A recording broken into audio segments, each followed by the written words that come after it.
Ladies and gentlemen, welcome to the graduation ceremony for the graduates of the Faculty of Commerce and Administration and the Graduate School of Management. In a few minutes, the graduation ceremony will commence. The procession of staff will enter first. After a brief pause, the fanfares will announce the entry of the dais party. I will give you a signal to ask you to rise and to remain standing until both the staff procession and the dais party are seated. You may remain seated now until I give you the signal. May I also remind you that flash photography is prohibited in this auditorium and ask you, for the mutual comfort and enjoyment of all members of the audience, that your cooperation in observing this rule is observed. Thank you.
Special guest, Acting Vice-Chancellor Professor John Carney and Mrs. Carney, Deans and Directors, members of the University Council, graduates, ladies and gentlemen.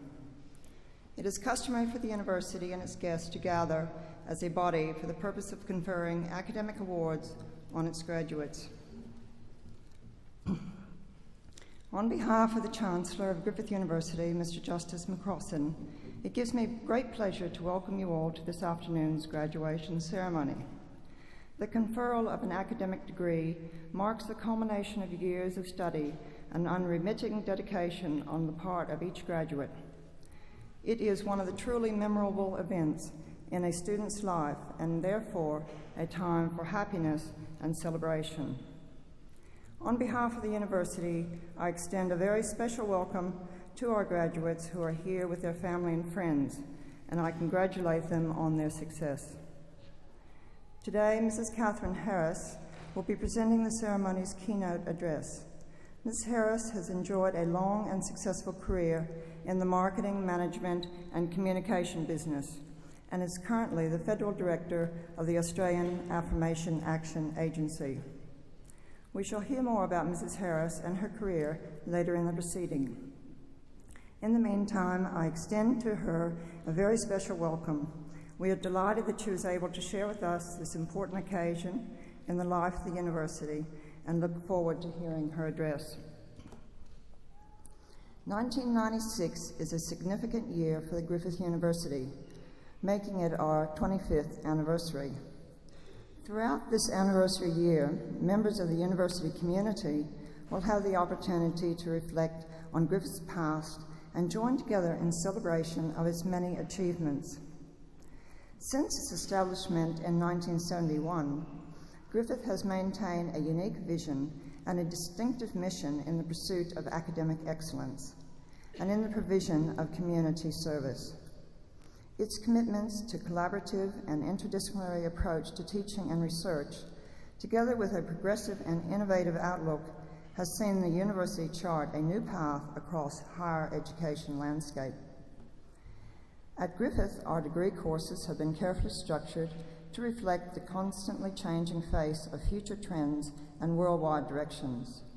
The courses we pioneered in public policy and administration, environmental science, Asian relations, and technology management, to name only a few, are long-standing examples of Griffith's innovative in-course of development. Today, Griffith University enjoys a national reputation for excellence, and in many fields is one of Australia's fastest-growing universities. In 1996, our university will have some 20,000 students on 5 campuses from Brisbane to the Gold Coast, with a 6th campus to be established at Meadowbrook in Logan City. Griffith has received an additional 1,150 places for the period of 1996-1998. Of these, 60% will be allocated to the Gold Coast campus and 40% to the new campus at Logan. The strong demand for Griffith University courses was clearly demonstrated by the number of applications for admission lodged in 1996. Despite a nationwide decrease in the overall number of students applying to higher education institutions, Griffith University received more applications per quota place than any other university in Queensland. All faculties, colleges, divisions, and campuses have contributed to the university's success, and all members of the university community are to be congratulated. This afternoon, our graduates are from the Faculty of Commerce and Administration and the Graduate School of Management. Both these faculties and the school have seen many changes over the past year. Together, they have grown and adapted to the ever-changing needs of an increasingly complex world. This year, the faculty introduced a number of new courses, offerings, including Interfaculty Bachelor of Arts in Politics and Government, the Master of Commerce in Accounting and Finance, the Master of Human Resource Management, and the Graduate Diploma of Employment Law. In the postgraduate area, a number of courses have been reviewed and redesigned to meet the changing needs of students, employers, and the wider community. A Master of Professional Accounting and a Master of Public Sector Management were developed as a result of intensive course review and consultation with both internal and external stakeholders. 2 senior staff members have recently joined the faculty. Professor Dick Metzerich was welcomed as a new chair in marketing, while the National Australia Bank's financial support enabled the faculty to welcome Professor Alan Hodgson as the university's first chair in banking and finance. Professor Hodgson will play a key role in the ongoing development of the Bachelor of Commerce in Banking, Finance and Risk Management. The Graduate School of Management is only in its second full year of operation. It has enhanced its profile as a research and teaching centre, which is going from strength to strength. It received its first large Australian Research Council grant, enrolled Masters of Philosophy and PhD students, and increased the numbers of its MBA students to over 400. Now let me return to you, the students who have completed your studies and are receiving your awards today. You have demonstrated a command of knowledge and skills necessary for your chosen fields of endeavour, as well as a willingness to persist with the level of discipline needed for high achievement in any field. Together, these qualities provide an excellent foundation for establishing a successful career. This afternoon, you join as graduates an impressive company of people who have already achieved success and acclaim in Australia and overseas. Each one of you will, I'm sure, make an equal contribution. As we continue with this afternoon's proceedings, I wish to express warm congratulations to each and every one of you graduates and extend to you our very best wishes for your lives ahead. I now call on the Dean and Director to present the graduates from their respective elements who are to receive their awards at this ceremony.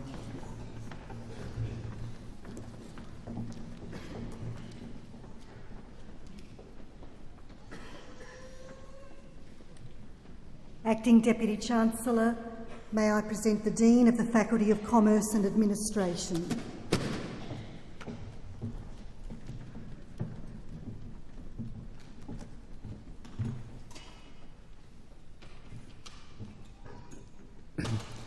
Acting Deputy Chancellor, I present graduates who have been granted the Bachelor of Commerce. Thusitha Abhiyaratna.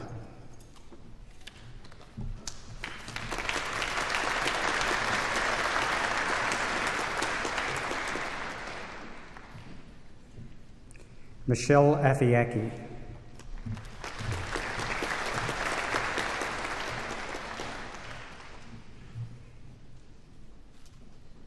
Jenny Anderson.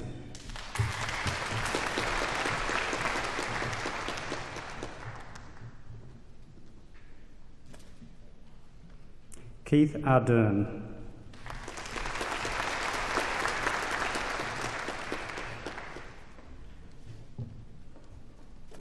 Manjinder Aujla.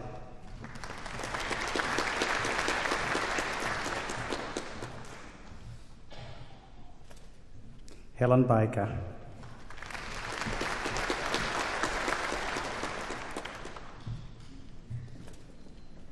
Dwayne Backer.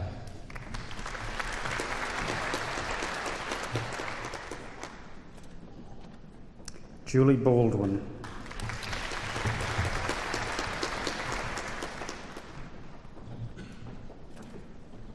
Hugh Barber.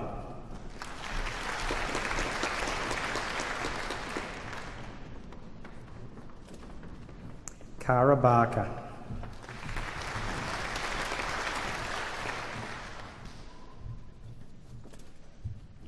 Aline Barnett.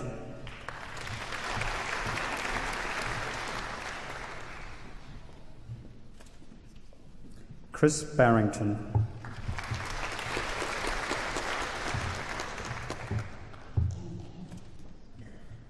Wayne Bartlam.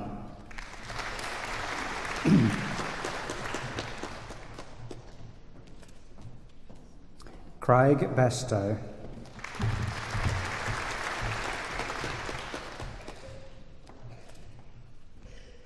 Chelsea Bates.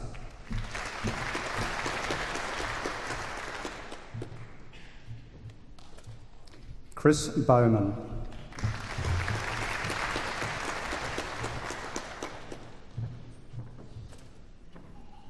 Russell Beaucamp.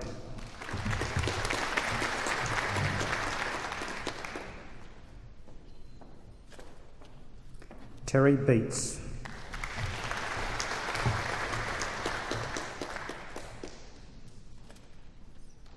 Bruce Bell.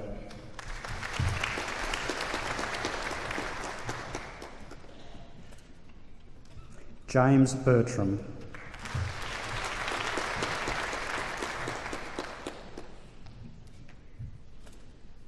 Peter Biazos.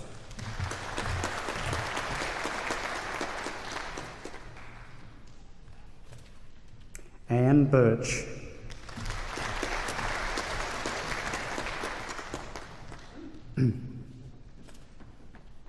Duncan Bremner.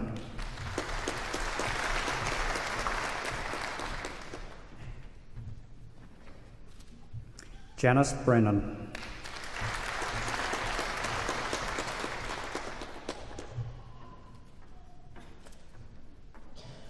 Stephen Brennan.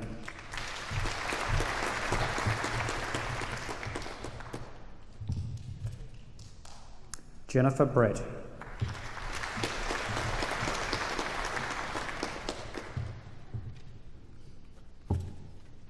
Donna Briggs.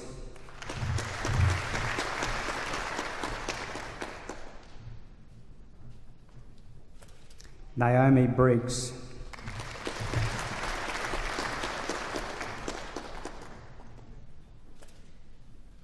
Michael Brooks.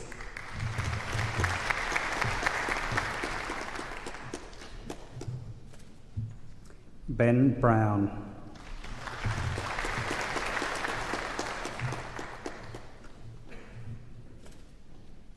Ray Bubke.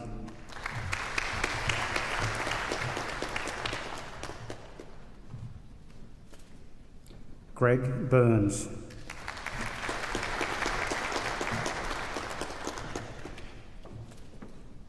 Tony Bush.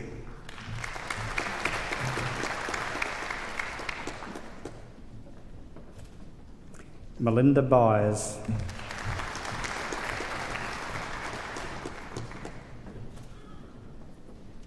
Jodie Byrne.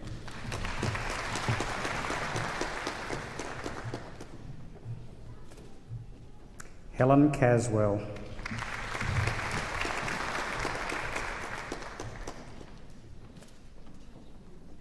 David Kavanagh.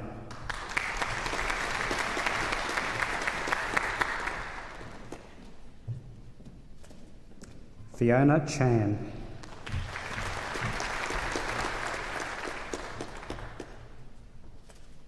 Dean Chandler.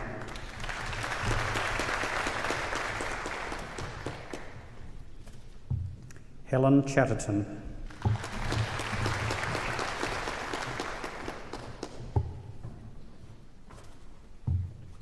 Pete Chen.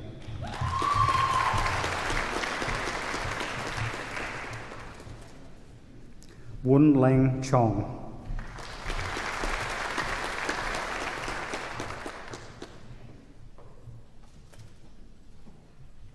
Ian Clark.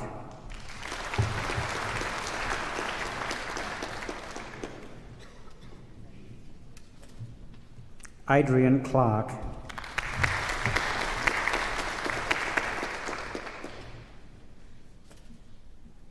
Scott Clulow.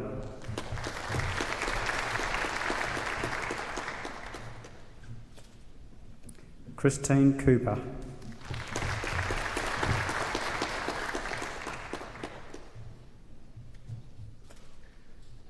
Janine Coulson.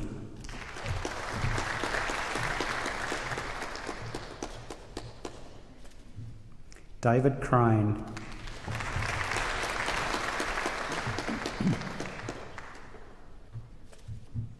Julie Croft.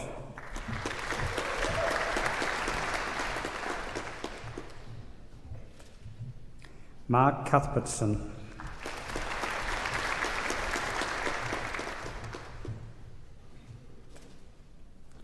Ron Dale.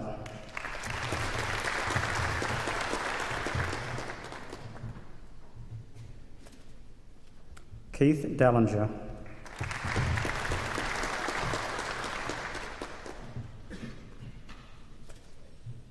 Katrina DeLonge.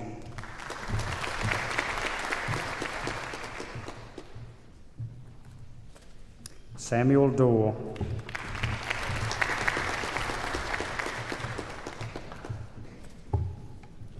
Peter Doyle.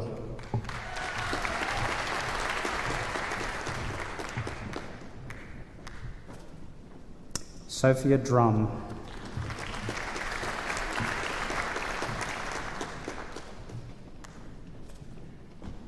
Maria Drzazga.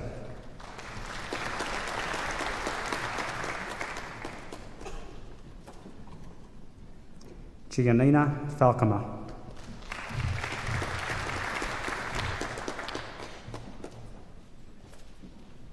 Kirsty Forrest.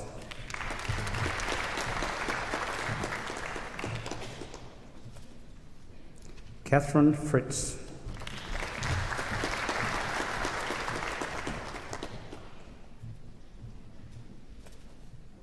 Mary Louise Fry.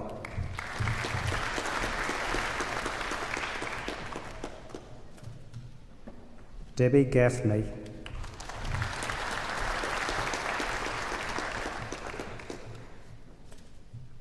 Josephine Giles.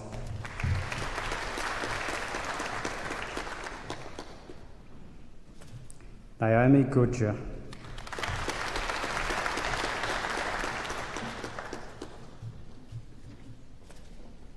Julie Gray.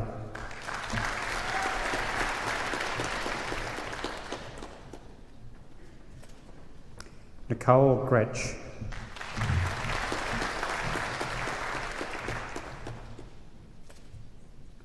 Katina Grief.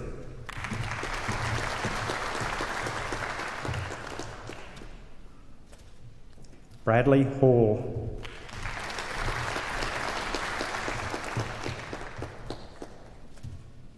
Mark Halley.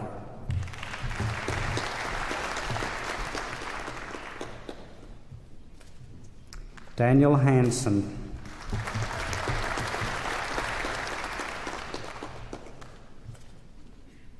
Liam Hayes.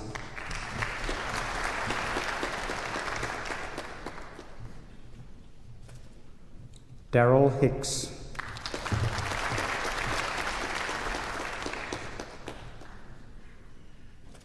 Lynn Hill.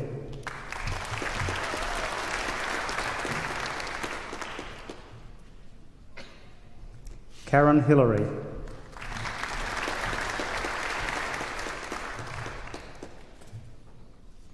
Simon Hilton.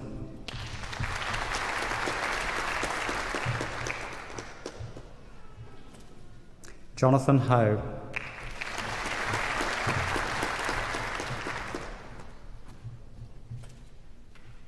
David Holsgraf.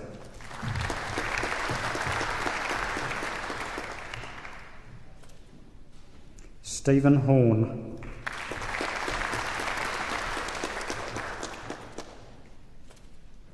Matthew Hornery.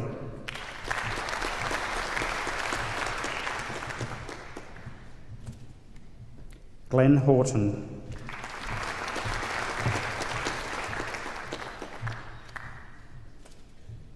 Ruth Hudson.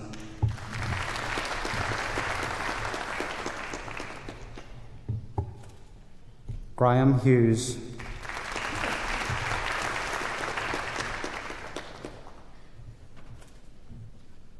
Christine Yuck Hui.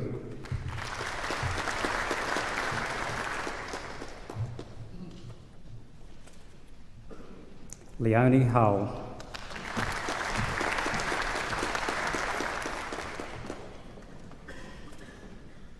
Marcus Humphreys.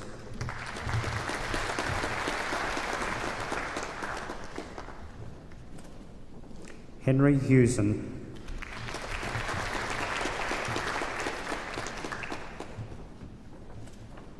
Donna Ingham.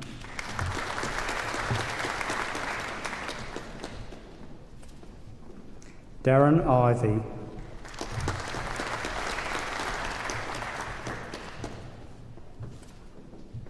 Kelvin Jakes.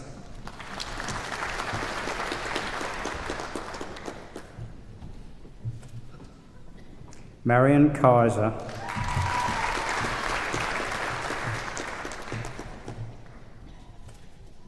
Lisa Kello.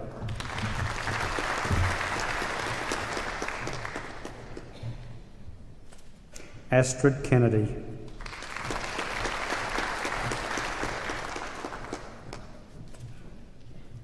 James Keogh.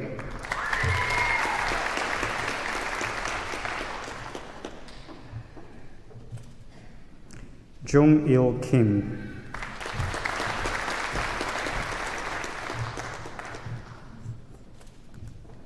Young Soon Kim.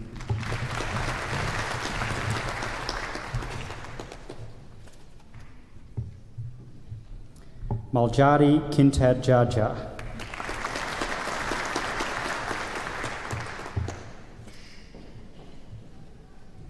Nick Kirchner.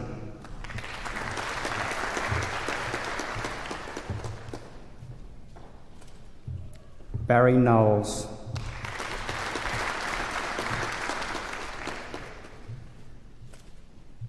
Calliope Cotis.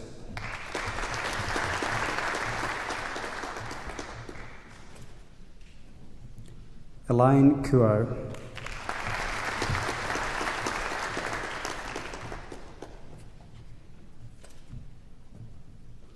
Angela Kairatsis.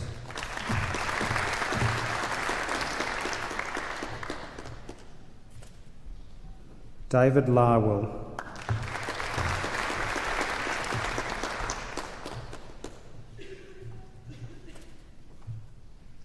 Anne Huey Lee.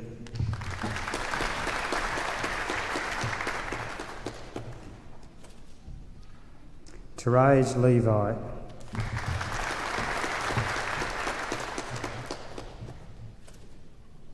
Jeffrey Lim.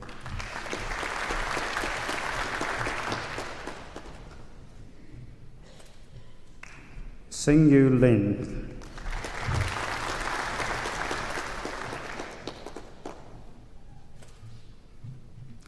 Rachel Lynn.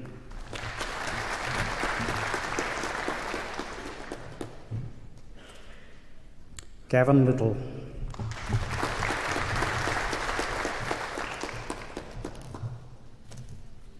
Barry Lloyd.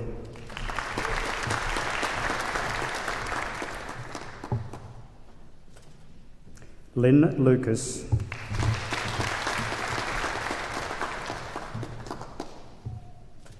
Kylie Marshall.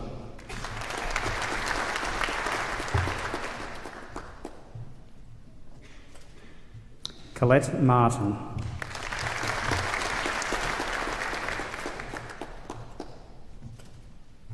Mark Martin.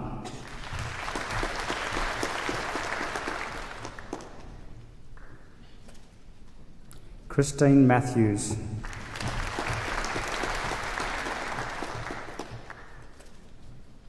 Karen McCormick.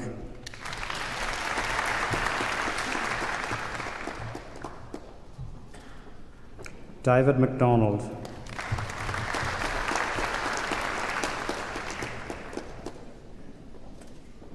Alison Mitchell.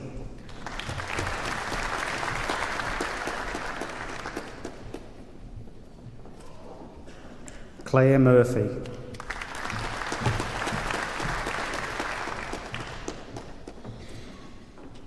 Belinda Murray.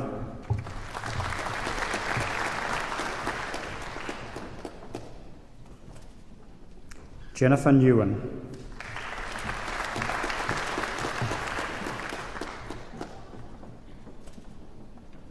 Nick Nichols.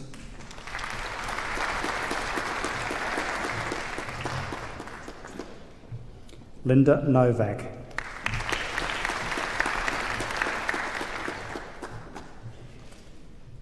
Amanda O'Brien.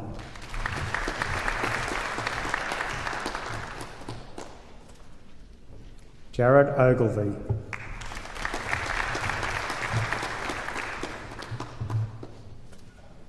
Colin Oliveri.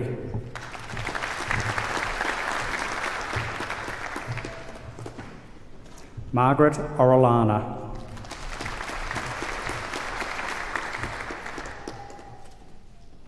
Daniel Osborne.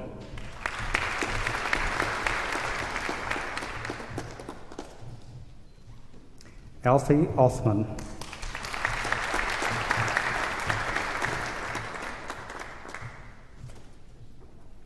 Clifford Paul.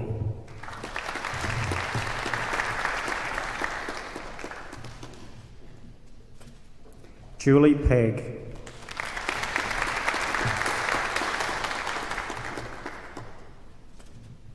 Dimitri Petridis.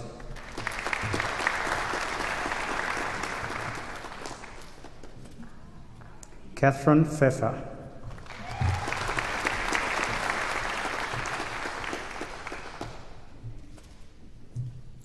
Connie Piazza.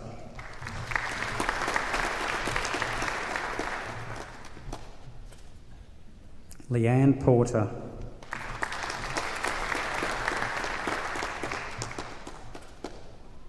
Shweta Prasad.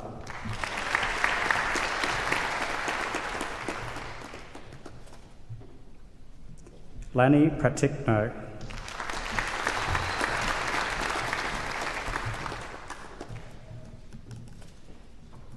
Mary Pratt.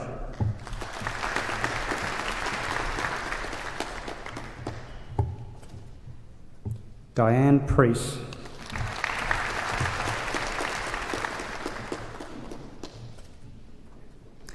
Eileen Quilke.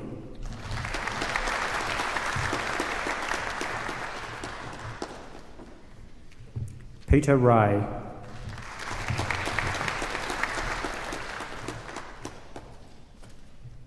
Anita Ramsey.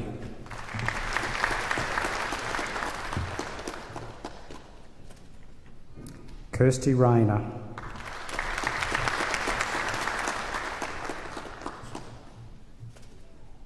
Sue Reed.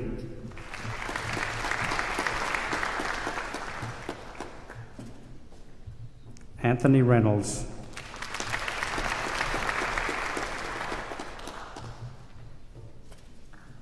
Clinton Roach.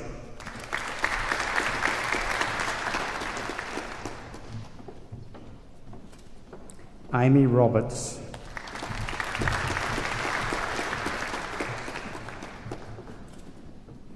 Carmen Rogers.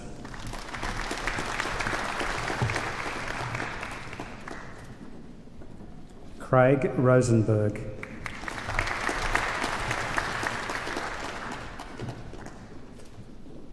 Karen Rosa.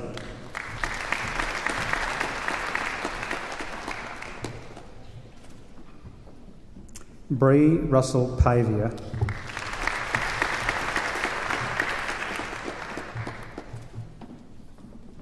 Margaret Sace.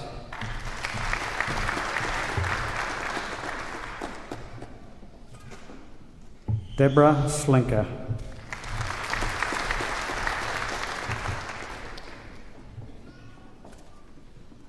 Catherine Scully.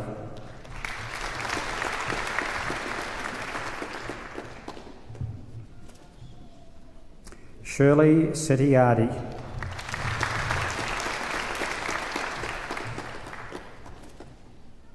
Lolita Savell.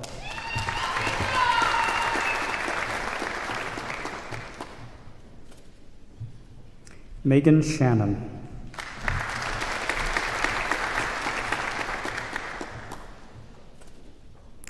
Teddy Siananda.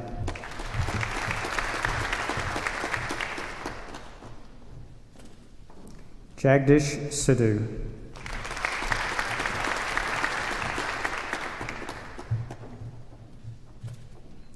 Ivika Sikorsky.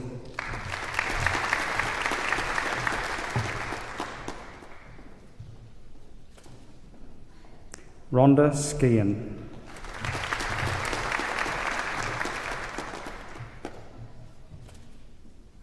David Smurden.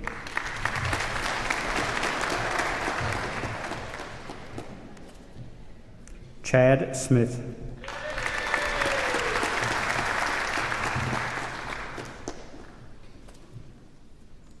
Julie Stankovic.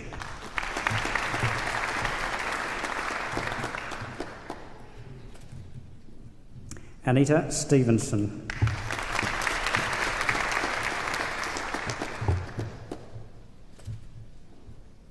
Helen Strawn McAuliffe.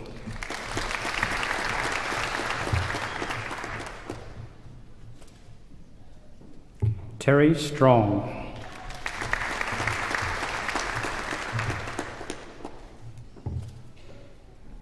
Lenny Supandi.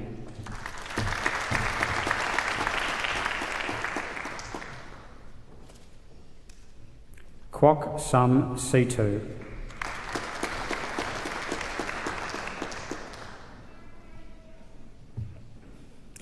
Irene Tanawajaja.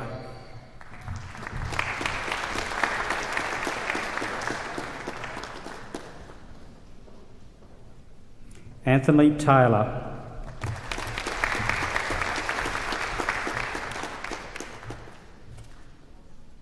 Wayne Thomas.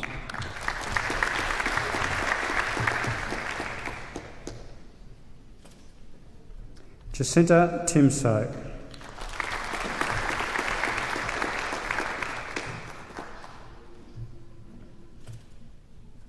Lucas Tisdall.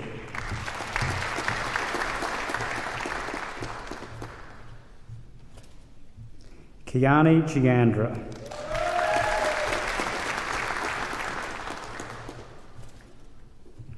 Tara Tudman.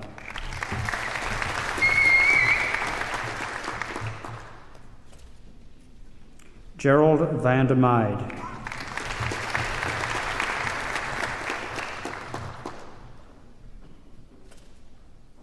Michelle Wagner.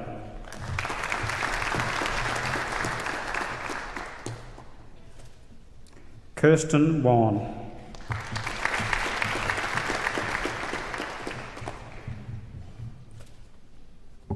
Nardine Wan.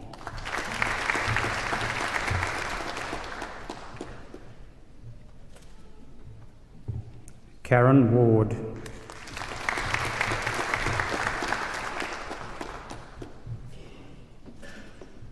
Melissa Warren.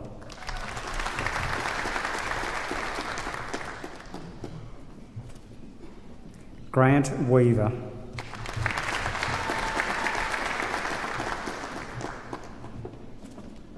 Gregory Wharton.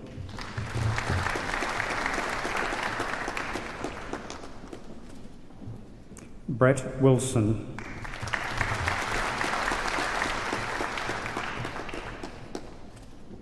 Melanie Winterburn.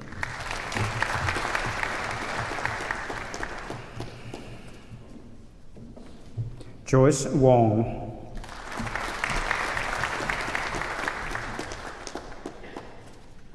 Andy Yap.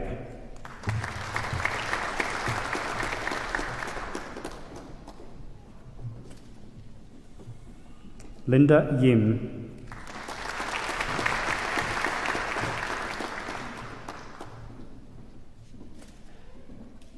Jeannie Yip.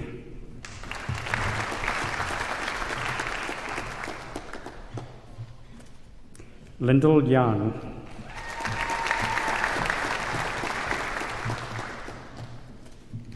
Michael Young.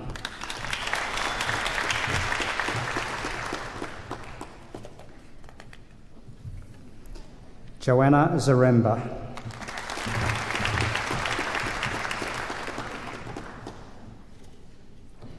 T. Ching Tan.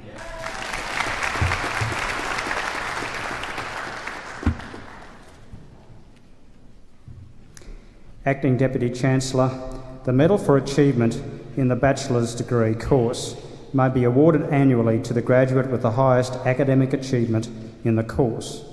The medal is not awarded if there is no candidate of sufficient merit. Acting Deputy Chancellor, I present the graduate who has been granted the 1995 Commerce Medal, Helen Lee Strawn McAuliffe.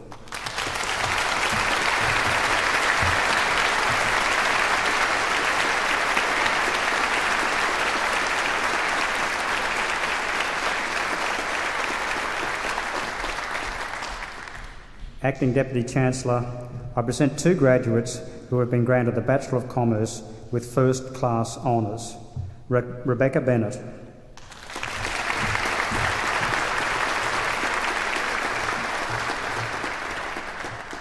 Stephen Dan.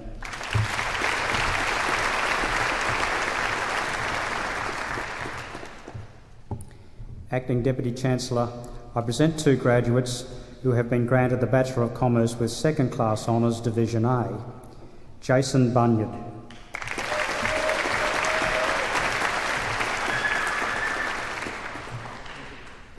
Robert Plummer.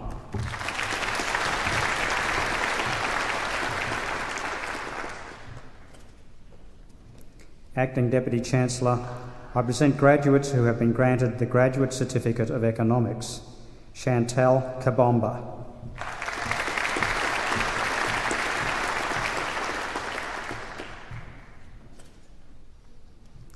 Sophie Kolishkin.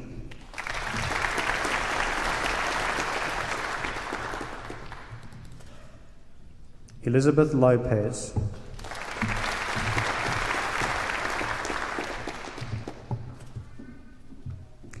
Acting Deputy Chancellor, I present graduates who have been granted the Graduate Diploma of Business Computing and Information Systems. Kelly Lay.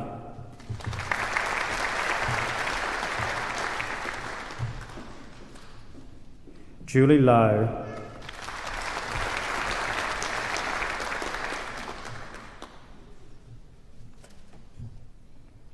Valaban Sabapathy.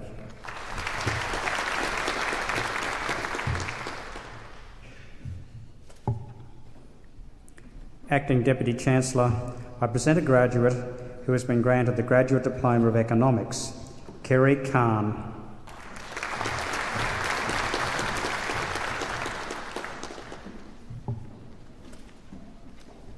Acting Deputy Chancellor, I present graduates who have been granted the Graduate Diploma of Human Resource Management and Industrial Relations, Patrick Burke.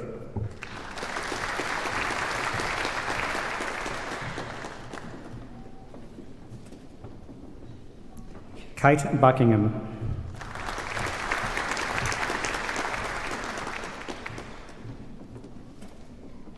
Steve Moskwa.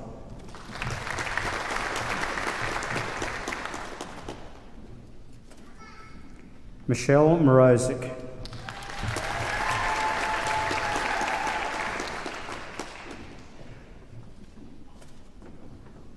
Judith Smith.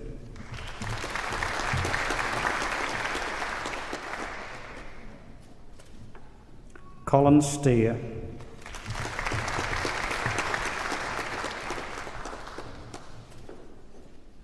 Natalie Thompson.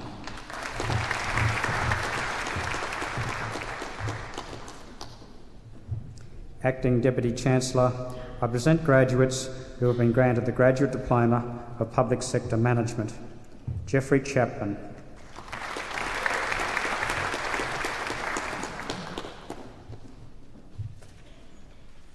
Jane Vidgen.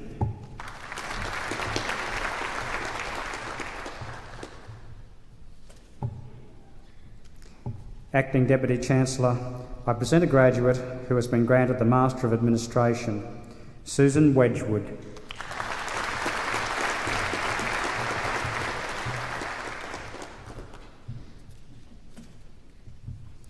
Acting Deputy Chancellor, I present graduates who have been granted the Master of Information Systems, Piyush Ramani.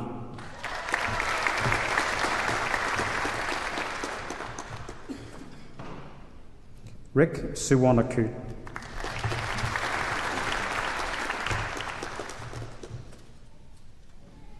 Acting Deputy Chancellor, I present graduates who have been granted the Master of Professional Accounting, Peter Blaine.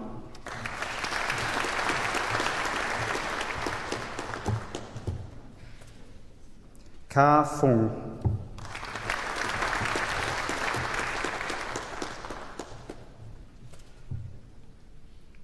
Marina Locks.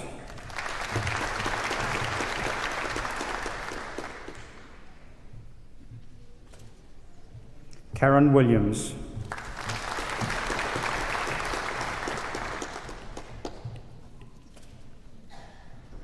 Acting Deputy Chancellor, I present graduates who have been granted the Master of Public Sector Management.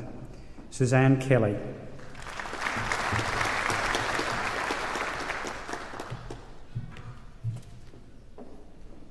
Acting Deputy Chancellor, I present a graduate who has been granted the Master of Applied Economics with Honours. Robin Swift.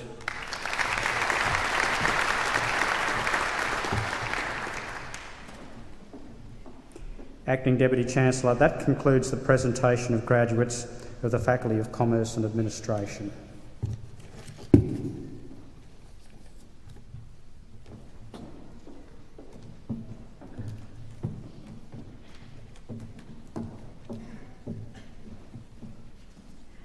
Acting Deputy Chancellor, the Acting Director of the Graduate School of Management.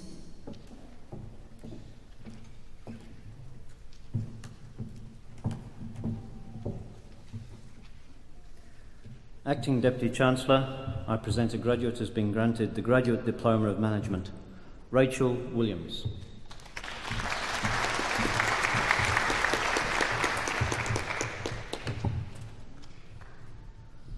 Acting Deputy Chancellor, I present graduates who have been granted the Master of Business Administration, Ben Aiken.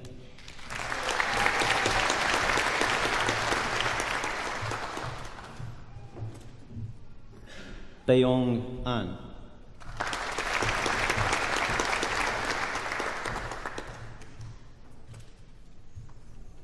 Ashley Anderson.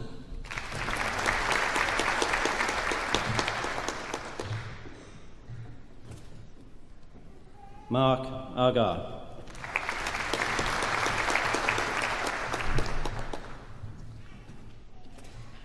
Joan Weber.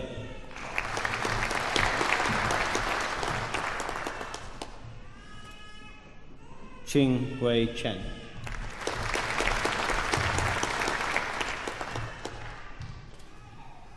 Joseph Chen.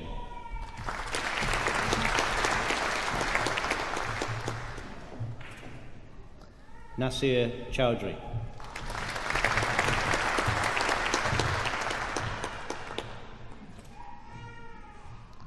David Jones.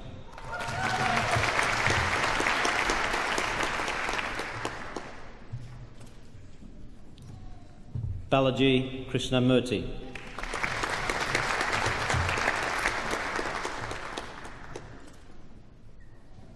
Mi Fong Lam.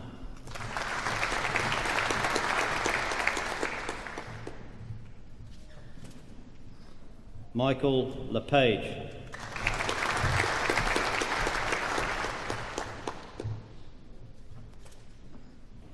Angela Nance.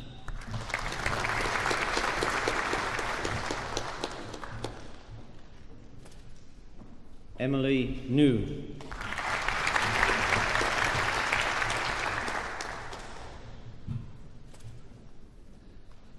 Lydia New.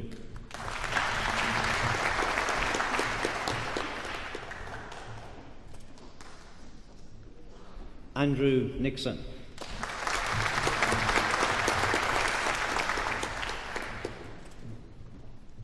Henry Najata.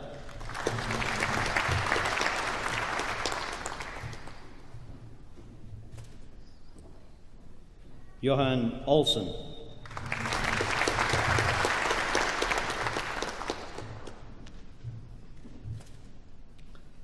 Susan Rawlings.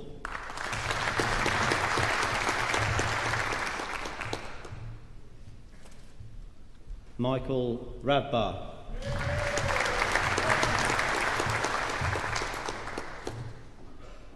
Abhijit Singh.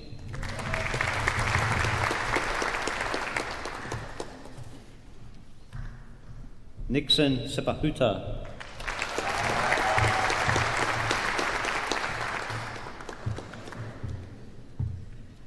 Foster Stavridis.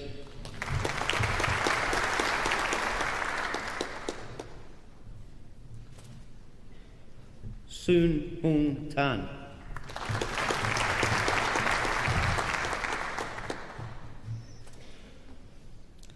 Peter Verbakel.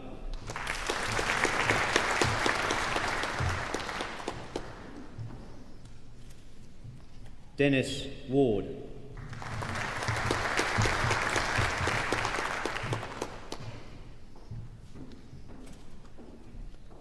Greg Watts.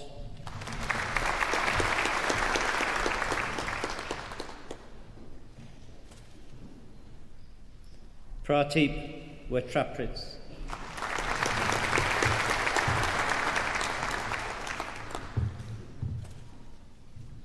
Acting Deputy Chancellor, that concludes the presentation of graduates of the Graduate School of Management.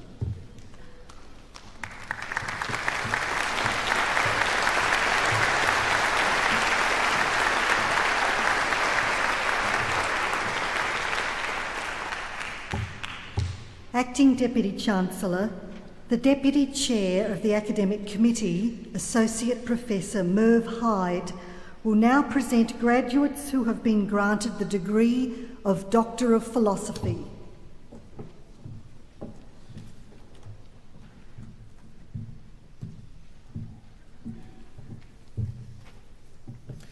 Acting Deputy Chancellor, the degree of Doctor of Philosophy is awarded to a graduate who has successfully completed a prescribed program of study, principally of research. A thesis embodying the outcomes of this research is the principal basis of examination. The degree is only awarded if the examiners are satisfied that the thesis makes a significant and original contribution to knowledge and understanding of the field of knowledge with which it is concerned. Today, the University is proud to honour its Doctor of Philosophy graduates who have satisfied these rigorous criteria for the award of the degree. Acting Deputy Chancellor, Tracy Ann Burgess Limerick has been granted the degree of Doctor of Philosophy taken in the Faculty of Commerce and Administration.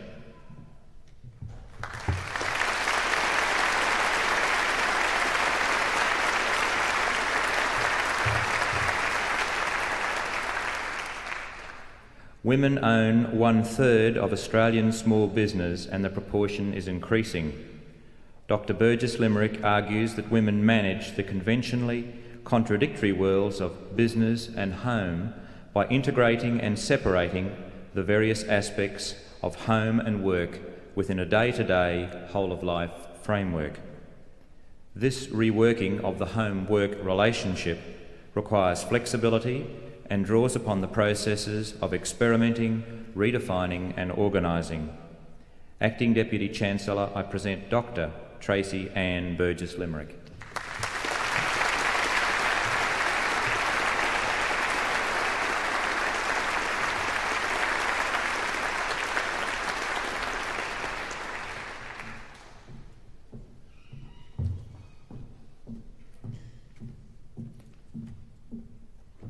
Acting Deputy Chancellor, Bruce Robert Millett has been granted the degree of Doctor of Philosophy taken in the Faculty of Commerce and Administration.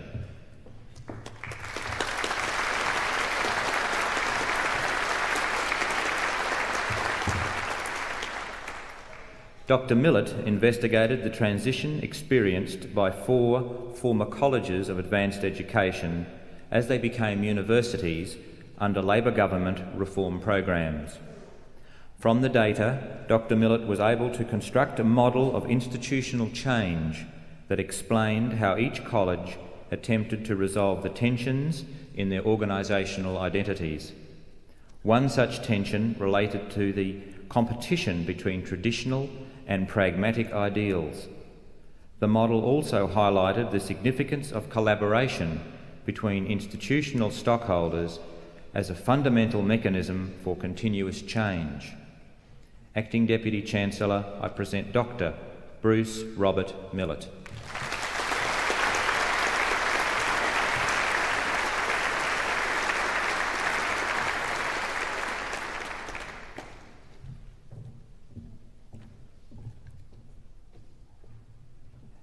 Acting Deputy Chancellor, Peter David Steen has been granted the degree of Doctor of Philosophy taken in the Faculty of Commerce and Administration.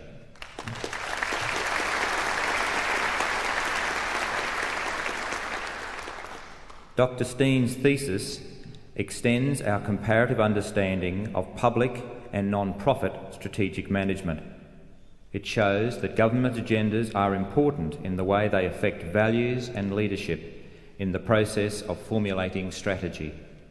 Dr. Steen concludes that transformational leadership enjoys a necessary relationship with value consensus, and together these constitute a sufficient condition for more proactive strategies in an environment characterised by intersectoral collaboration.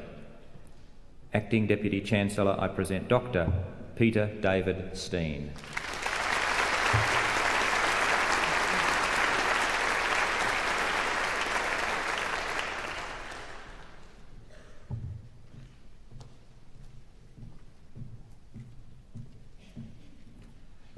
Acting Deputy Chancellor, that concludes the presentation of Doctor of Philosophy graduates.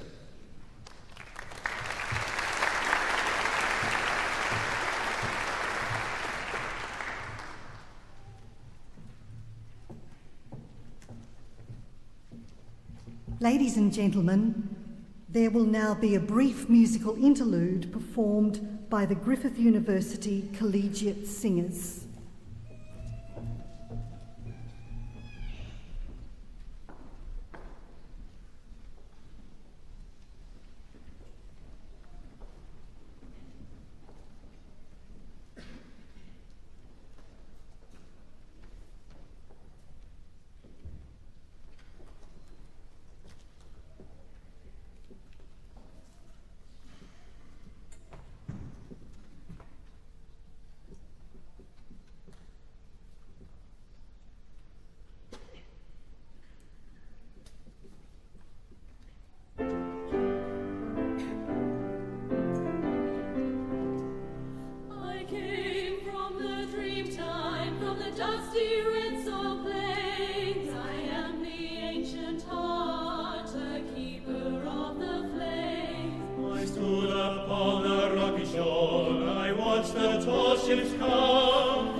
Share a dream and sing with one voice.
I now call on the Acting Vice-Chancellor, Professor George Carney, to introduce our guest speaker.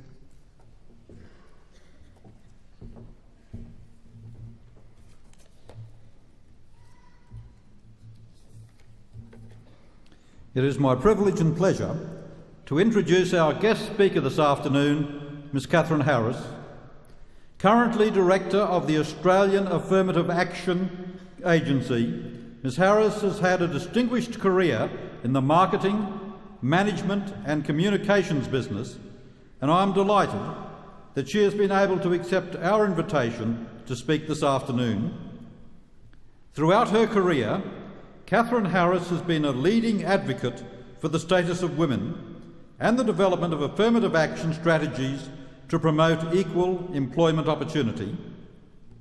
The first woman graduate with a Bachelor of Commerce and Marketing from the University of New South Wales, Ms. Harris has enjoyed career success in both the private and public sectors and was Managing Director of her own marketing and public relations business, Harris Communications, for 15 years. In 1994, Ms. Harris was appointed Director of the Australian Affirmative Action Agency. Under her direction, the agency maintains a commitment to providing employers with tangible ways of improving workplace opportunities for women and to the development of affirmative action programs which are both productive and profitable for business.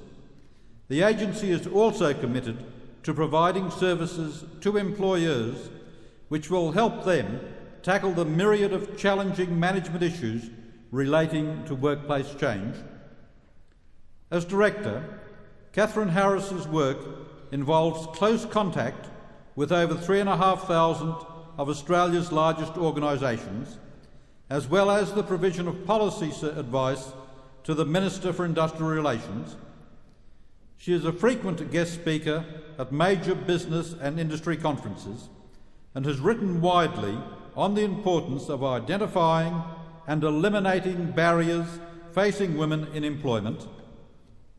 Over the years, our guest of honour has worked in a variety of settings, but her work involving marketing and the development of change management strategies has been the area of most lasting interest and concern to her.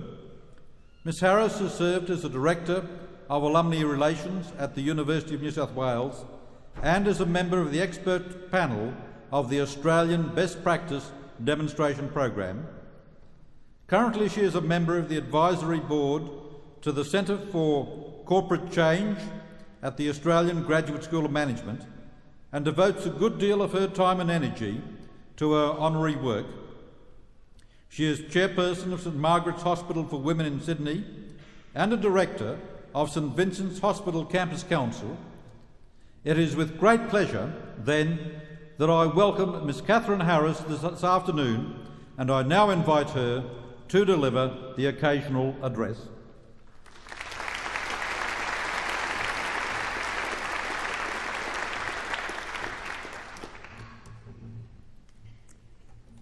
Thank you very much, Acting Vice-Chancellor. Acting Chancellor, it is a great honour for me to be here today. It is almost to the day 25 years when I graduated with my Bachelor of Commerce. But how things have changed. I thought I might first give you a little cameo of what it was like 25 years ago. Firstly, being a woman, and I found a few quotes out of a big article that was run in the Sydney Morning Herald, a full-page article, and it was called How to Be a Woman. Your clothes. Wear silly shoes. Sensible shoes may be more comfortable, but they're just not feminine. Your dates. Don't offer to pay for anything. If you want to help his budget, invite him home for dinner. Maybe neat his stocks, or help in a strictly feminine way. Your husband. I read this to my husband last night. He loved this bit. Let him make the decisions. Treat him like the boss in front of other people. Listen respectfully when he is talking. Don't interrupt. Let him know when you are scared and unhappy, so he can protect and comfort you. And flirt with your husband. Change your mood so he doesn't quite know what to expect. Your talk. Don't talk about politics, economics, or your theories of relativity. Stick to small talk. Act dumb. Whatever men tell you, they never think a woman is feminine if she shows her brains. How things have changed. Our mums had been given a lot of propaganda about how a woman's role was to be in the home, having babies and not worrying their pretty heads about business. The boys were back from the war and women had to repopulate our country. It became a sort of class distinction thing that only poor women worked, those whose husbands couldn't keep them. Women, of course, weren't encouraged to go to university, but any of us who chose to go to university, it was quite easy for us to get into university in those days. I suspect getting through had its same difficulties depending on what distraction you used: pool, cards, alcohol, or other drugs of distinction. Once you got out, we had a choice of careers and opportunities. We were a generation born into the lucky country. Unemployment for us was something that we read about. It happened in countries like England. Anyone who wanted a job could get a job. When I studied commerce, we did nothing on human resource management and nothing on environmental management. International issues were what's happening in the UK and of course a little bit about what was happening in the US of A. Industry was protected by tariffs, Fortress Australia was alive and well, all of Asia was the enemy and irrelevant except for the communist threat that raged, and that was theorised into the domino theory, and hence the justification for the Vietnam War.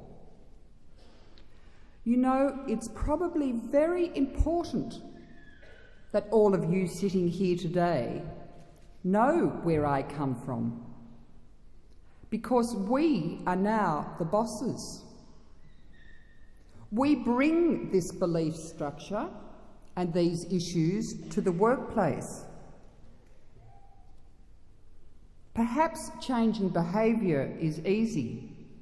Changing thinking and beliefs is not so easy. In the short time since I have graduated, we have seen some dramatic changes in business. The globalisation of the workforce and the pressure that that has put on business to be more efficient. The dramatic technological innovation and the pressure on business to customise products and services. All of these changes have slowly but surely made organisation refocus on what are their true assets. Slowly but surely, organisations are beginning to realise that their people, their human resources, are the only constant and real asset of their business or organisation. The interesting thing is that there is consistent research showing that this has been the slowest area to change. And yet there is clear evidence that this is perhaps the most crucial element in long-term sustainable viability for organisations. Following a recent trip to America to look at high-performance workplaces, Dick Warburton, who is the chair of the Best Practice Demonstration Program, made this statement: "It is the people factor which separated success from failure and which distinguished past underperformance from current high performance." I said that this has been the slowest area to change. Nowhere is it more evident than in the lack of change that it has taken place in recognising the new values, ideals and gender breakdown of the workforce. Look at you sitting here today.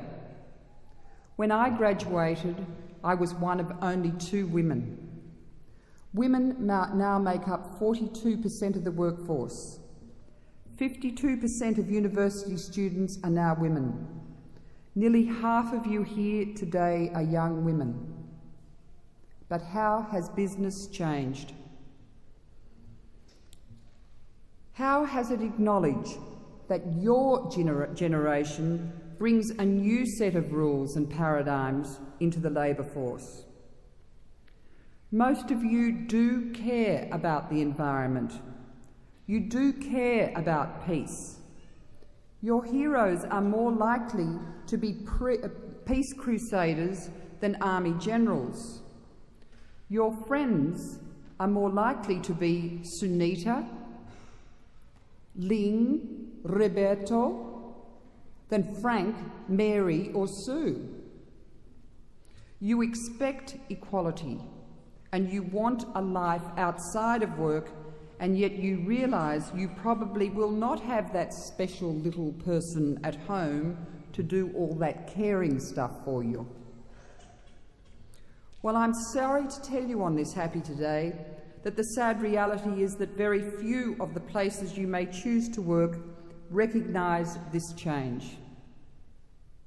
In the words of Einstein when he saw the atom bomb go off, he said, "Everything's changed except the way we think." My message to you today is choose carefully. My generation, who are now running the show, were the ones brought up as kids with the motto of children should be seen and not heard. We were the ones who were taught not to talk about politics, it's better to act dumb. I'm pleased to say that many of us did not take heed of those words. Be cautious. You would be unwise to work for the sort of organisation that has been unable to grasp the broad concepts of the 20th century. The organisations that are unable to change. The organisations that put a circle around work life and pretend that family life does not exist within it. The organisation that is not able to promote on merit. Just have a look at their senior management or the board of the company you are going to work for or are currently work for, and decide for yourself whether this organisation is family friendly, whether this organisation can promote on merit. I ask all the parents and friends here today, what will go in a picture frame on your mantelpiece or wall tomorrow? What does it feel like sitting there bursting with pride for your son or daughter or friend and what they have achieved today? Some of you dads and mums may be feeling a little melancholy. They've grown up so fast.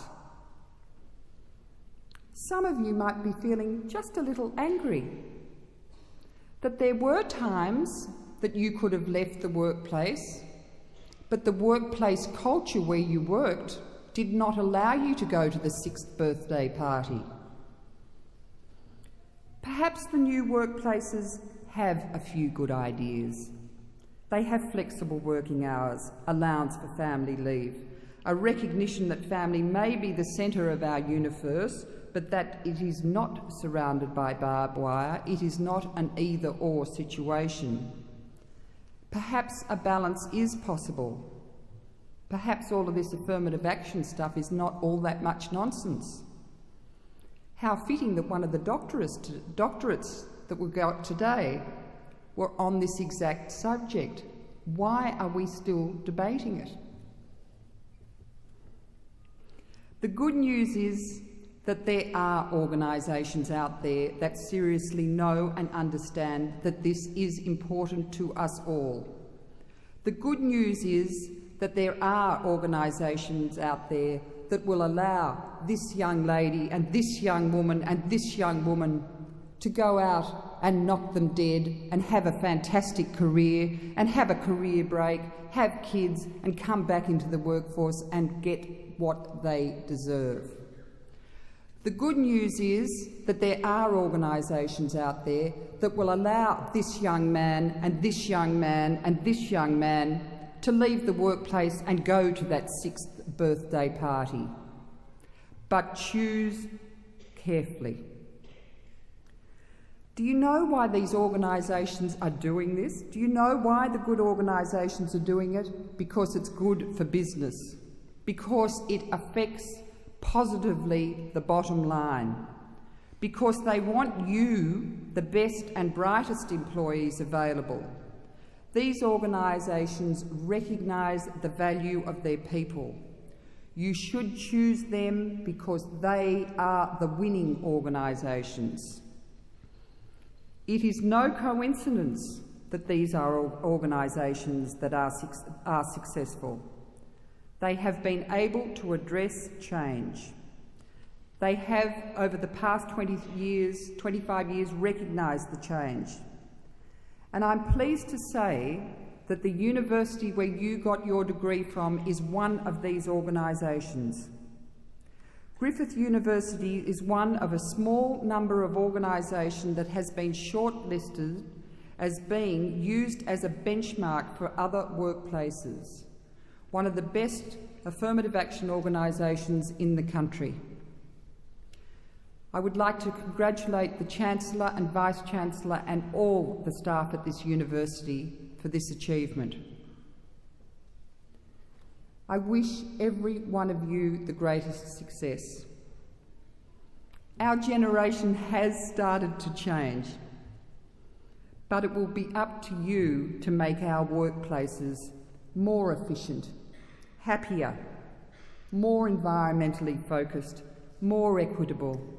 Allow parents to go to the 6th birthday party. My congratulations to you all, and I wish you all the very best.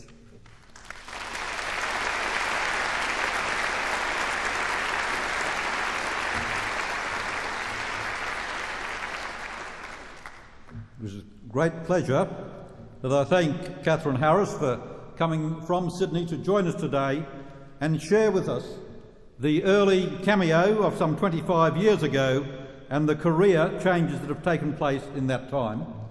I can assure you, Catherine, there are opportunities at this university, and we are delighted to receive and accept your thanks for our affirmative action policies. We believe they are good, and we are delighted that you share that celebration with us. I now wish to add my congratulations to all those who have graduated today and invite you to remain a member of the community of Griffith University by becoming a member of the Alumni Association. The Griffith University Alumni Association has the highest percentage of graduates as members of any alumni association in Australia. We sincerely hope that you will join us and swell that number even further, and thus keep a lifetime contact with your university, with your alma mater. Congratulations and thank you one and all.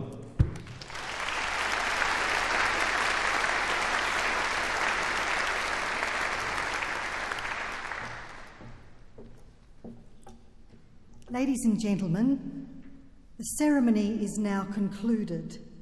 When the fanfares begin, please rise and remain standing as the dais party, the staff procession and the graduates retire.